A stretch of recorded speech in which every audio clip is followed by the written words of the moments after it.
Friends, welcome to Jack Study Circle. आज हम लोग क्लास 8 के फर्स्ट लेसन को डील करेंगे। फर्स्ट लेसन एकदम इजी है, लिविंग ऑर्गेनिजम्स और उनका क्लासिफिकेशन। बहुत ही सिंपल चैप्टर है। हम लोग स्टेट बोर्ड को इसलिए इंक्लूड कर रहे हैं क्योंकि स्टेट बोर्ड की स्कूल्स भी ऑनलाइन क्लासेस नहीं करवा पा रहे हैं, और जो करवा भी रहे हैं तो वो काफ़ी हेक्टिक हो रही हैं। जो भी ऐप्स वगैरह आजकल जूम डूम वगैरह ऐप चल रहे हैं, उसमें सुबह 8 से लेके आप 11-12 बजे तक जब 4-5 घंटे ऐप के सामने ही बैठे रहेंगे तो सोचिए कितना ज़्यादा स्ट्रेस होगा। तो वो स्ट्रेस को कम करने के लिए आपको इजी लैंग्वेज में सिर्फ 10-10 मिनट, मैं कहता हूँ 10-10-10 ऐसे 3 10-10 मिनट के आप वीडियोस देखेंगे तो आपका चैप्टर कंप्लीट हो जाएगा। उसके बाद आपको 3 ही काम और करने: रिवीजन, रिवीजन, रिवीजन। लगातार हर 10 दिन बाद जो टॉपिक आपने पहले पढ़ा है उसको रिवाइज करते रहिए।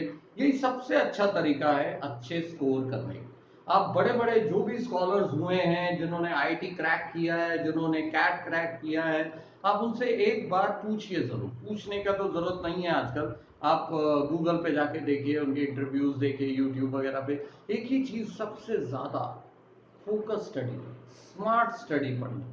ये नहीं कि आप 10 घंटे कितना पढ़ रहे हैं, कितने घंटे पढ़ रहे हैं, that is not important, not at all important. The most important thing is आप पढ़ कैसे रहे हैं, आपका तरीका क्या है, आपका फोकस क्या है।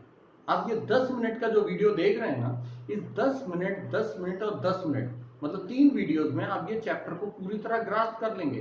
बस दूसरी चीज आपको करनी क्या है, आपको सिर्फ रिवीजन करना है।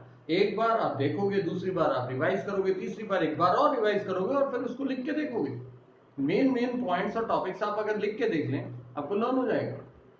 अब हम आते हैं मेन टॉपिक पर, लिविंग वर्ल्ड। लिविंग वर्ल्ड में बहुत सारी वैरायटी, इतनी ज्यादा वैरायटी जितनी आप शॉपिंग मॉल में चले आए, आपको मान लीजिए टूथपेस्ट खरीदना है तो मेरे ख्याल से कुछ नहीं तो 10 से 15 कंपनीज की टूथपेस्ट पड़ी होती। सिमिलरली जब परमपिता परमेश्वर परमानंद भगवान ने जब अर्थ बनाया तो बहुत सारी वैरायटी की चीजें बनाई। बहुत सारी स्पीशीज के माइक्रो ऑर्गेनिज्म से लेकर उन्होंने प्लांट्स, एनिमल्स, इंसेक्ट, समुद्र के अंदर, रेगिस्तान में, आकाश में, कहीं कहीं पर बना दी चीजें, और उन चीजों को हमें पढ़ना है। कार्ल लीनियस करके एक महान साइंटिस्ट हुए, आप ही के बुक में मेंशन है, मैं बुक के बाहर नहीं जाऊंगा, बुक के अंदर के ही टॉपिक्स आपको लेने हैं। कार्ल लीनियस करके महान साइंटिस्ट हुए 1750 के आसपास। उन्होंने इसको स्टडी करना शुरू किया, क्लासिफिकेशन किया। उन्होंने सबसे पहले जो क्लासिफिकेशन हुई थी वो प्लांट या एनिमलिया की हुई, मतलब प्लांट्स या एनिमल्स। लेकिन बाद में पता लगा कि बहुत सारे माइक्रो ऑर्गेनिज्म होते हैं, कुछ छोटे छोटे होते हैं, कुछ समुद्र में मिलते हैं, कुछ पहाड़ों में मिल रहे हैं, कुछ पेड़ों पे ही हैं, कुछ पेड़ों के अंदर हैं, कुछ इंसान के अंदर है। पैरासाइट्स इंसान के अंदर ही जिंदा रहते हैं। वायरस आपका सबसे इंपॉर्टेंट अभी का जो एकदम लेटेस्ट अंकल आए हुए हैं, जो मतलब मिस्टर कोरोना। मिस्टर कोरोना है क्या? ओबामा उसामा के बाद मिस्टर कोरोना ही आए हैं ना हमारे पास। कोरोना क्या कर रहा है? कोरोना अगर बाहर है तो डेड है, जब बॉडी के अंदर है तो एक्टिव है। इतना एक्टिव है कि हमें इनएक्टिव कर रहा है। आप समझ रहे हैं ना? ये वैसी चीज होती हैं, कुछ ऐसी रेड होती हैं जो हमें डेड करती हैं, उस टाइप का है मिस्टर कोरोना। ये भी तो क्या है, एक वायरस। इसको भी हमें स्टडी करने की जरूरत है। और अभी जो पूरी दुनिया में एक ही उम्मीद है कोरोना के खिलाफ, वो है वैक्सीन। अगर डॉक्टर्स अच्छी वैक्सीन और जल्दी निकाल पाए तो सब बच जाएंगे। फिर उसके बाद में लोग भूल भी जाएंगे, जैसे हम स्वाइन फ्लू को भूल गए, H1N1 को भूल गए। आज हम वो ट्यूबरक्लोसिस, पोलियो वोलियो के बारे में कुछ खत्म खत्म हो गई ये सब चीजें। प्लेग खत्म हो गया है। क्यों? क्योंकि वैक्सीन अवेलेबल है। तो हमें माइक्रो ऑर्गेनिजम्स के बारे में इसलिए भी पढ़ना है क्योंकि हमें पता होना चाहिए ये चीजें क्या है। तो सबसे पहले हम लोग देखें लिविंग ऑर्गेनिज्म जो होते हैं उनकी क्लासिफिकेशन किस तरीके से की। लिविंग ऑर्गेनिज्म को 2 पार्ट में पहले बांटा गया, ठीक है? 2 पार्ट में अगर हम देखें तो सबसे पहला पार्ट होता है प्रोकैरियोट्स। प्रोकैरियोट्स,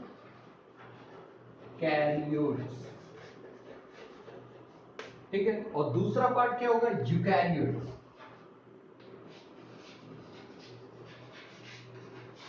अब ये चीज क्या है? प्रोकैरियोट्स का मतलब सिंपल सा होता है, जो पूरी तरह डेवलप नहीं है, जिनका सेल डेवलप नहीं हुआ, उसको हम लोग बोलते हैं प्रोकैरियोट। और यूकैरियोट्स कौन से होते हैं? जिनका सेल थोड़ा सा डेवलप हो गया। तो प्रोकैरियोट्स आमतौर पे एक ही सेल के ऑर्गेनिज्म होते हैं, बहुत छोटे छोटे से ऑर्गेनिज्म। अगर हम देखें प्रोकैरियोट्स ज्यादातर क्या होते हैं? यूनिसेलुलर। अब यूनिसेलुलर का मतलब क्या होता है? यूनिसेलुलर का मतलब है जिसके पास सिर्फ एक सेल हो। एक सेल का ऑर्गेनिज्म जो होता है उसको यूनिसेलुलर बोलते हैं। आपको मालूम है यूनिसेलुलर मतलब बहुत छोटा, बहुत ज्यादा छोटा, आप देख भी नहीं सकते, जिसको माइक्रो ऑर्गेनिजम्स कहते हैं हम लोग, देख भी नहीं सकते हम लोग। और इसी में फर्स्ट कैटेगरी आती है हमारी जिसका नाम है मोनेरा। ये मोनेरा है हमारा फर्स्ट किंगडम, किंगडम नंबर 1। ऐसे 5 किंगडम सिस्टम हम लोग पढ़ने जा रहे हैं। तो सबसे पहली चीज, लिविंग ऑर्गेनिजम्स को 2 पार्ट्स में बांटा गया, प्रोकैरियोट्स और यूकैरियोट्स। प्रोकैरियोट्स में यूनिसेलुलर और यूनिसेलुलर में एक ही किंगडम है, वो है मोनेरा। ठीक है, तो मोनेरा, प्रोकैरियोट्स, यूनिसेलुलर, ये सब एक ही कहानी है। ठीक है, अब हम दूसरे पे आते हैं, यूकैरियोट्स क्या है? तो यूकैरियोट्स के अंदर 2 कैटेगरी। एक कैटेगरी होती है यूनिसेलुलर, अगेन सेम यूनिसेलुलर, इसके पास भी एक ही सेल। ठीक है, अगर ये यूनिसेलुलर है, इसका मतलब क्या है कि इसका एक अलग से किंगडम है और उस किंगडम का नाम है प्रोटिस्टा। प्रोटिस्टा, खाओ मत पिस्ता, क्योंकि ये है प्रोटिस्टा। सेकंड किंगडम, एकदम सिंपल सी चीज बताऊं आपको कि ये कैरियोट्स हैं, मतलब थोड़ा डेवलप्ड है इसका सेल, लेकिन है एक ही सेल। एक ही सेल होगा तो प्रोटिस्टा। अब इसी का देखिए आगे ट्विस्ट देखिए, यूकैरियोट्स में मल्टी सेलुलर होते हैं और मल्टी सेलुलर में 3-4 टाइप्स। अब मल्टी सेलुलर मतलब जिसके पास ज्यादा सेल हैं, इसके अंदर 3 किंगडम, यहीं पर मेन गेम है, 1, 2 और 3। ये 3 किंगडम में आपको याद रखना है कि कौन कौन से आएंगे इस 3 किंगडम। एकदम सिंपल तरीके से याद रखिए, पहला आता है फंगस, दूसरा एकदम सिंपल है प्लांटिया, और तीसरा, प्लांट्स की बात हो गई तो तीसरा क्या बचा? एनिमिलिया। ये है आपका टोटल क्लास। अब मेरे को ये बताइए, अगर इसको याद करना हो, लर्न करना हो, आपको बिना देखे लिखना हो, तो कितना टाइम लगेगा इसको लर्न करने में? मुश्किल से 5 minute. Living organism 2 parts, prokaryotes, eukaryotes. Prokaryotes में हमेशा यूनिसेलुलर होता है और यूनिसेलुलर में मोनेरा। सिंपल। ये फर्स्ट किंगडम। ये सेकंड किंगडम देखो, यूकैरियोट्स। यूकैरियोट्स में 2 पार्ट होते हैं, मल्टीसेलुलर, यूनिसेलुलर, मल्टीसेलुलर। यूनिसेलुलर में पार्ट होता है प्रोटिस्टा, सेकंड किंगडम। हम आते हैं मल्टीसेलुलर। मल्टीसेलुलर में 3 पार्ट्स होते हैं, एक फंगाई, दूसरा प्लांटिया और तीसरा एनिमिलिया। तो आपके 3 किंगडम, 5 किंगडम तैयार। 5 किंगडम कौन कौन से हैं आपके पास? अब मोनेरा, प्रोटिस्टा, फंगाई, प्लांटिया और एनिमिलिया। सिर्फ अभी आपको नाम लर्न करने हैं, ज्यादा कुछ भी नहीं करना है। मैं आपको 1 मिनट में इसको एक बार और रिवाइज कर लीजिए, 2 ही मिनट लगेंगे, आपको ज्यादा टाइम नहीं लगेगा। मोनेरा, प्रोटिस्टा, फंगाई, प्लांटिया और Animalia. Monera, Protista, Fungi, Animalia, Plantae. इस तरीके से ये 5 किंगडम क्लासिफिकेशन इसको कहते हैं। अब हमें क्या करना है, हर किंगडम का, मतलब मोनेरा है तो उसके कुछ कैरेक्टरिस्टिक्स होंगे, प्रोटिस्टा है उसके कैरेक्टरिस्टिक्स होंगे, बस कैरेक्टरिस्टिक्स और पढ़ लेंगे, चैप्टर खत्म। चैप्टर दी एंड हो गया। बताओ, इतना सिंपल चैप्टर कभी सुना भी नहीं होगा। मतलब मोनेरा को हम पढ़ने जा रहे हैं, ठीक है, मोनेरा को पढ़ना है तो सबसे पहले ये कैरेक्टरिस्टिक्स तो सेम ही होंगे, आपको पता ही है।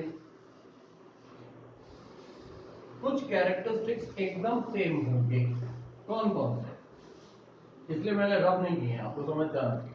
मोनेरा का पहला कैरेक्टरिस्टिक क्या है कि वो यूनिसेलुलर। दूसरा कैरेक्टरिस्टिक क्या है कि वो प्रोटिस्टा। बताइए, यही चीज हमने क्लासिफिकेशन में पढ़ ली, यही उसके कैरेक्टरिस्टिक्स में पढ़ लेंगे। सारे के सारे यूनिसेलुलर होते हैं, सारे के सारे ये प्रोटिस्ट इसमें प्रोकैरियोट्स में। अब जो एक्स्ट्रा है इसके साथ वो क्या चीज है? तो सबसे पहले याद रखो, मोनेरा जो है ऑटोट्रॉफिक भी है और हिट्रोट्रॉफिक भी। अपना खाना खुद भी बना सकता है और दूसरों से भी बनवा सकता है। तो एक पॉइंट जो हमें ऐड करना है वो क्या है? इट मे बी ऑटोट्रॉफिक और हिट्रोट्रॉफिक। हिट्रो। इसका मीनिंग समझ में आना चाहिए। ऑटोट्रॉफिक वो होते हैं जो अपना खाना खुद बनाते हैं, जैसे प्लांट्स, एनिमल प्लांट्स में जो फोटोसिंथेसिस वगैरह होता है तो उसमें क्या होता है, वो ऑटोट्रॉफिक। और हिट्रोट्रॉफिक मतलब जो दूसरे का खाना खाते हैं, जैसे कि प्लांट्स ने अपना खाना बना दिया, ठीक है, और वो खाने को हमने तोड़ा, जैसे गोभी या कोई भी चीज तोड़ी और उसको हमने बना के पका के खा ली, तो वो हिट्रोट्रॉफिक।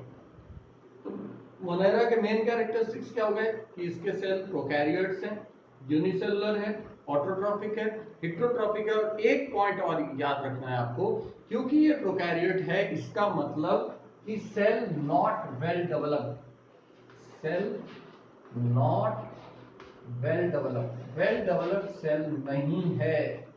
बस यही चीज को हम लोग बोलते हैं प्रोकैरियोट। मतलब सेल में ना तो सेल वॉल होगी, ना सेल मेम्ब्रेन होगा, ना न्यूक्लियस होगा, ना न्यूक्लियर मेम्ब्रेन होगी, ये चीजें ठीक से डेवलप नहीं होती, उसको हम लोग बोलते हैं प्रोकैरियोट। ठीक है, सिंपल सा मोनेरा के कैरेक्टरिस्टिक्स आपको इजीली समझ में आएंगे। ये प्रोकैरियोट है, ये यूनिसेलुलर है, ये ऑटोट्रॉफिक भी हो सकता है, हेटेरोट्रॉफिक भी हो सकता है, इसका सेल भी ठीक से डेवलप नहीं होता। मतलब मोनेरा एक तरीके का सबसे छोटा बच्चा है, वो बच्चा जो अभी सिर्फ पैदा ही हुआ है, वो चल नहीं सकता, वो दौड़ नहीं सकता, वो खाना खा नहीं सकता, वो सिर्फ पड़ा हुआ है आराम, जैसे आपने देखा होगा बच्चे को सोते हुए ऐसे सरेंडर करके सो रहा होता है बड़े मजे से, और सोता ही रहता है। मैक्सिमम टाइम आप देखोगे बच्चे सोते ही रहते हैं। लेकिन कौन से बच्चे जो बहुत छोटे हैं, आप मत सो जाओ। अब हम आते हैं सेकंड कैरेक्टरिस्टिक पर, मतलब प्रोटिस्टा। प्रोटिस्टा अगेन इसके कुछ कैरेक्टरिस्टिक्स आपको पहले से ही पता है, मैं रिपीट नहीं करूंगा। पहला कैरेक्टरिस्टिक क्या था, ये यूनिसेलुलर है, ठीक है, सिंगल सेल्ड है, यूनिसेलुलर। अब इसमें खास बात क्या है, ये हिट्रोट्रॉफ भी है, ऑटोट्रॉफ भी है, ये भी इसमें आता है। मतलब ये ऑटोट्रॉफ भी है और ये हिट्रोट्रॉफ भी है, ठीक है। ऑटोट्रॉफ और हिट्रोट्रॉफ इसके अंदर आते हैं। एक और मेन चीज है, इसके पास स्यूडोपोडिया होता है, स्यूडोपोडिया मतलब मूवमेंट के लिए इसके पास लोकोमोशन में मदद होती है। विथ एक उसका एक पार्ट होता है, फिर फ्लैजेला एक पार्ट हो सकता है। ये क्या चीजें हैं, ये उसको मूवमेंट में मदद करते हैं। मतलब प्रोटिस्टा को मूव करने के लिए स्यूडोपोडिया, विप और फ्लैजेला, ये सब चीजें इंपॉर्टेंट। ऑटोट्रॉफ्स में कुछ एग्जांपल दिए हैं, जैसे यूजेलेना और वॉल्वॉक्स, ये आपको एग्जांपल याद रखने हैं ऑटोट्रॉफिक प्रोटिस्टा के। और हिट्रोट्रॉफिक के एकदम सिंपल एग्जांपल है अमीबा और पैरामीशियम, ये आपने कई बार सुना भी होगा, अमीबा और पैरामीशियम,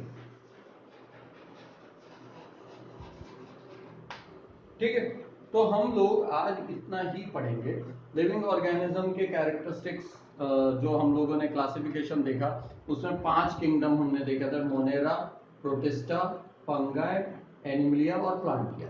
उसमें से 2 के कैरेक्टरिस्टिक्स आज हमने डिस्कस कर लिए।